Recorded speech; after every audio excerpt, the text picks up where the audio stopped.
जय हिंद दोस्तों, मेरा नाम है रुपेंद्र कुमार शर्मा और आप देख रहे हैं शर्मा कोचिंग क्लासेस। अगर आप नए हैं सब्सक्राइब करके बेल आइकन हिट करना। इम्पोर्टेंट वीडियो आपको इसी चैनल में हमेशा मिलता रहेगा। चलिए आगे, और कुछ नहीं करना है। उसके बाद आपको हमारा टेलीग्राम शर्मा कोचिंग क्लासेस को ज्वाइन करना है, जहाँ पे हम इम्पॉर्टेंट डेटा और इम्पॉर्टेंट नॉलेज बिल्कुल देते रहते हैं। और अगर आप हमारे इस नंबर से जुड़ते हैं, व्हाट्सअप नंबर से, तो आपको बहुत सारी जानकारियाँ प्राप्त हो सकेंगी। आगे देखेंगे तो आज की टॉपिक है छत्तीसगढ़ भाषा आयोग। छत्तीसगढ़ व्याकरण में आता है छत्तीसगढ़ भाषा आयोग।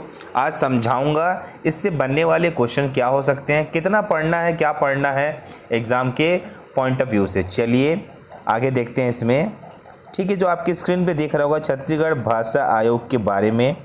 देखिए मेन पॉइंट समझाऊंगा कि छत्तीसगढ़ राजभाषा आयोग का गठन हेतु विधेयक बिल छत्तीसगढ़ विधानसभा में, ये लाइन समझना, 28 नवंबर 2007 को पारित किया गया। इस डेट को ही याद रखना है, इसके अलावा आप कुछ मत याद रखिए, है ना। और प्रतिवर्ष 28 नवंबर को राजभाषा दिवस के रूप में मनाया जाता है। ठीक है, तो याद रखने वाली चीज़ यही है। उसके अलावा इसमें ज़्यादा मत पढ़िए, एग्ज़ाम में आता भी नहीं है और पढ़ने का मतलब भी नहीं है। ठीक है, इसी में आप देखेंगे ये पॉइंट्स। देखो जूम कर रहा हूँ मैं, यहाँ पे समझना, कुछ इम्पॉर्टेंट बातें समझाने की कोशिश कर रहा हूँ मैं।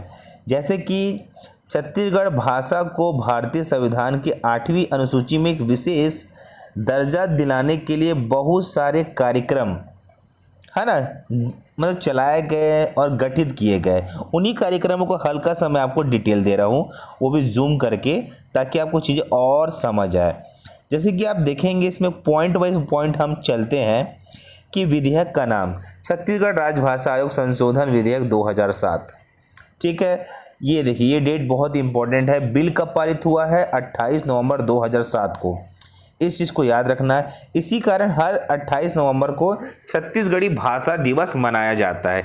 इस बात को याद रखना। इसके अलावा आप ज़्यादा कुछ सोचना भी नहीं, है ना। अब ये राजपत्र में प्रकाशन कोई मतलब नहीं है। गठन याद रखेंगे, अगस्त 2008 को राजभाषा आयोग का गठन हुआ, है ना। इसकी पहली बैठक 14 अगस्त 2018 को और कार्यालय की स्थापना 14 अगस्त। इसके अलावा अगर आप कुछ ज़्यादा पढ़ने की कोशिश भी करेंगे जो आपके एग्ज़ाम में नहीं आएगा, तो मेरे हिसाब से ज़्यादा कुछ करने की इसमें ज़रूरत है ही नहीं। इस डेटा को याद रखिए, ये काफ़ी है। ठीक है, आगे और भी इम्पोर्टेंट डेटा है, तो वीडियो को पूरा देखिए अंत तक। और कुछ एमसीक्यू ऑब्जेक्टिव भी है जो मैं आपको इस वीडियो में अंत में बिल्कुल देने वाला हूँ। चलिए आगे देखते हैं। तो ये ड्राइंग समझाने का मकसद है छत्तीसगढ़ राजभाषा आयोग जब बना, उसके प्रथम अध्यक्ष का नाम। देखिए इस लाइन को आप बिल्कुल नहीं छोड़ना, पंडित श्याम लाल चतुर्वेदी जी। ठीक है, इनका जो कार्यकाल था 2008 से 2011 तक था।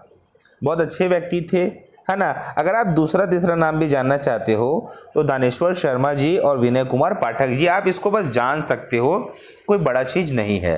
पर इसमें अगर आपको एक और डेटा जानने लायक चीज़ है, वो है छत्तीसगढ़ भाषा आयोग के सचिव। ये जो सचिव थे, प्रथम सचिव थे जो ये जी, है ना, क्या है, पद्मश्री डॉक्टर सुरेंद्र दुबे जी। इस प्रथम अध्यक्ष और प्रथम सचिव आपको याद रखना। इस भाषा को बनाने का क्या मकसद था, ये 3 मकसद मैं आपको क्लियर कर रहा हूँ। पहला था राजभाषा को संविधान में 8वीं अनुसूची में दर्जा दिलाना। मतलब वो चाहते थे कि जो हमारी संविधान की 8वीं अनुसूची है, जहाँ पे सभी भाषाओं को जहाँ पे दर्जा दिया गया, वहाँ भी छत्तीसगढ़ को लिया जाए। और छत्तीसगढ़ भाषा को राज्य के कामकाज में उपयोग में लाना। और त्रिभाषा मतलब 3 भाषा पे शासकीय पाठ्यक्रम को चालू करना, मतलब हिंदी, इंग्लिश और छत्तीसगढ़ी पे। तो पॉइंट समझना, प्रथम अध्यक्ष और प्रथम सचिव। आगे चलते हैं और कुछ इंपॉर्टेंट पॉइंट को मैं क्लियर करता हूँ। तो अगर आप समझ रहे हैं इन क्वेश्चनों को, तो एग्जाम में क्वेश्चन कैसे निकल सकता है कि छत्तीसगढ़ राजभाषा आयोग के प्रथम अध्यक्ष का क्या नाम है। 4 ऑप्शन देगा, आपको लगाना है पंडित श्याम लाल चतुर्वेदी। वहीं दे सकता है छत्तीसगढ़ भाषा आयोग के प्रथम सचिव का क्या नाम है, पद्मश्री डॉक्टर सुरेंद्र दुबे। इसके अलावा और कुछ नहीं पूछ सकता, और उसके अलावा ज़्यादा पढ़ना भी कोई ज़्यादा ज़रूरी नहीं है। आगे देखेंगे आप। चलिए इस टॉपिक को क्लियर कीजिए कि छत्तीसगढ़ राजभाषा आयोग के अन्य कार्य मतलब और वो काम क्या करते हैं। वो करते हैं हिंदी और छत्तीसगढ़ी शब्दकोश, छत्तीसगढ़ी हिंदी शब्दकोश, प्रकाशन में पांडुलिपि प्रकाशन और शोध में रामचरितमानस में छत्तीसगढ़ी शोध। देखिए कन्वर्जन है, कुछ चीज़ों को कन्वर्जन होता है, कुछ चीज़ों को एनालिसिस किया जाता है छत्तीसगढ़ का हिंदी का छत्तीसगढ़ में। ये एग्जाम में नहीं पूछेगा, आप इसको बिल्कुल मत पढ़िए, बस ये आपके जानकारी के लिए मैं दे रहा हूँ। आगे देखिए, तो अगर आप आगे आते हैं तो छत्तीसगढ़ की प्रमुख योजना, इस योजना से बहुत इंपॉर्टेंट क्वेश्चन निकल के एग्जाम में पूछे गए हैं। माई कोठी योजना, माई कोठी योजना में होता क्या है कि छत्तीसगढ़ राजभाषा आयोग में छत्तीसगढ़ या छत्तीसगढ़ी संबंधित किसी भी भाषा के पुस्तकों को क्रय कर संग्रहित करने की योजना को ही माई कोठी योजना के नाम से पूरे राज्य में जाना जाता है। तो बिल्कुल याद रखिए, इस चीज़ को भूलना नहीं है ना। बिजहा योजना, छत्तीसगढ़ के लुप्त होने वाले शब्दों को संग्रहित कर, है ना, करना ही बिजहा योजना कहलाता है। यह प्रारंभ हुआ जिसका उद्देश्य था कि उसे प्रचलन से जो बाहर हो गए हैं शब्दों को लाना और उसको प्रचलित करना और उसको स्टोर करना। ठीक है, दोनों योजनाओं को याद रखिए, इंपॉर्टेंट है भाई ना। आपको जो पढ़ना है, जहां से क्वेश्चन निकलते एग्जाम में, वो मैं आपको समझा रहा हूं और हाल ही के एग्जाम को देखते हुए ये सारे टॉपिक बहुत इंपॉर्टेंट है। ठीक है, तो अगर आप देखते हैं इनके कुछ सम्मेलन, तो याद रखिए प्रथम सम्मेलन याद रखिए भिलाई में हुआ था, है ना, 2013 में।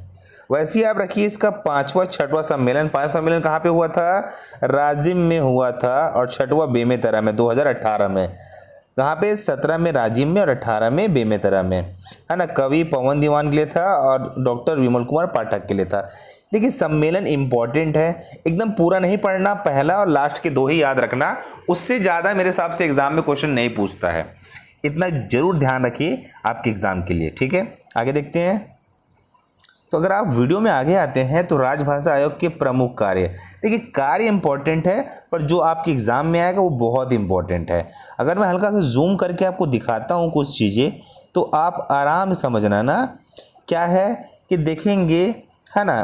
थोड़ा सा रुक जाइए, हाँ ठीक है, अब अभी सब ओके है। छत्तीसगढ़ी भाषा को लोकप्रिय बनाने के लिए और राज्य के कामकाज में लाने के लिए इस दिशा पे मेन काम ये तो कर ही रहे थे। बिल्कुल ये पॉइंट बहुत इंपॉर्टेंट है। गुरतुरु गोठ नामक छत्तीसगढ़ी वेब पत्रिका के संपादक संजीव ने छत्तीसगढ़ी में कीबोर्ड बनाने में गूगल का सहयोग किया। अब याद रखिए छत्तीसगढ़ी में भी कीबोर्ड आएगा, याद रखिए। और पंडित रविशंकर शुक्ल शर्मा विश्वविद्यालय में छत्तीसगढ़ी भाषा में पीजी डिप्लोमा का कोर्स प्रारंभ हुआ। ये नॉर्मल सी बात है ना। कुशभाऊ ठाकरे पत्रकारिता एवं संचार विश्वविद्यालय में छत्तीसगढ़ी पाठ्यक्रम चालू किया, नॉर्मल सी बात है। और भाषा अधिनियम 7 में उच्च न्यायालय के फैसले में हिंदी और अन्य भाषाओं को वैकल्पिक रूप में लिया जाना था, ये नॉलेज की बात है। इसमें सिर्फ जो मेन आपके लिए इम्पोर्टेंट पॉइंट है वो है ये, और मुझे नहीं लगता कि आप एक्स्ट्रा पढ़ के कुछ कर पाएंगे, यहाँ पे इतना काफ़ी है। ठीक है, इसके अगर आप ऑब्जेक्टिव देखना चाहें कि ऑब्जेक्टिव कैसे निकल के आएंगे, तो देखिए छत्तीसगढ़ भाषा दिवस की स्थिति में मनाया जाता है वो है 28 नवंबर। ठीक है, और छत्तीसगढ़ राजभाषा दिवस 28 नवंबर को क्यों मनाया जाता है, तो इस दिनांक को विधेयक पारित हुआ था। तो इन कुछ इंपॉर्टेंट ऑब्जेक्टिव आपको बिल्कुल एग्जाम में देखने को मिलेंगे ही मिलेंगे। तो मेरा ये मानना है कि अगर आप तैयारी कर रहे हो तो एकदम सटीक तैयारी कीजिए, ज़्यादा लेंदी पढ़ने की ज़रूरत नहीं है। ठीक है, तो आगे देखते हैं। आगे बड़े बड़े अक्षरों में लिख के आता है थैंक्स फॉर वॉचिंग, कि वीडियो को पूरा जो व्यक्ति ने देखा उसको धन्यवाद तहे दिल से। अगर आप नए हो सब्सक्राइब ज़रूर कर लेना, पुराने हो लाइक ज़रूर करना, और किसी प्रकार की कोर्स की जानकारी चाहते हो तो मैं एक नंबर लिख दे रहा हूँ, इस नंबर पे आप व्हाट्सअप करके मुझसे बहुत सारी जानकारी और कोर्स का डिटेल सब नोट्स के बारे में ले सकते हो। ओके, धन्यवाद, थैंक यू।